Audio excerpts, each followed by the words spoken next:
Қараңыз, мен жанұямен толық бір айға демалуға кеттім деп ойлайық. Ендігі біз үйде болмайтындықтан бір жас жанұядан үйімізге қарай тұруын сұрадық.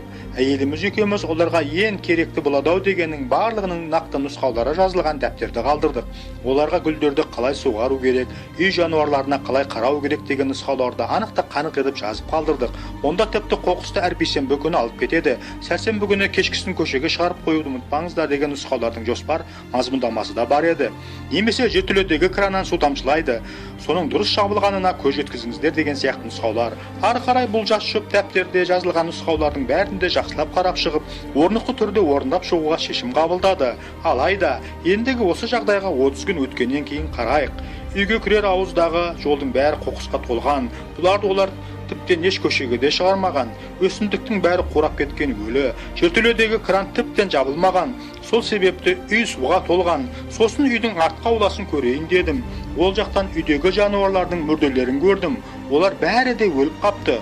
Сосын барып әйеліміз екеуміз есікті қақтық. Ал есікті ашқан жас жұптың қолындағы әлгі дәптер қуанышты кейіппен осы дәптердегі деректердің қаншалықты пайдалы екенін бірнеше мәрте қайталап айтып шықты. Олардың керек десең кейбір маңызы деген сөз жолдарында жаттап алғанын байқадық. Кешкілік бірге отырып нұсқаулардың жекелеген жерлерін оқып, талқылап, өздеріне маңызы көрінген сөйлемдердің астын сызып та қояды екен.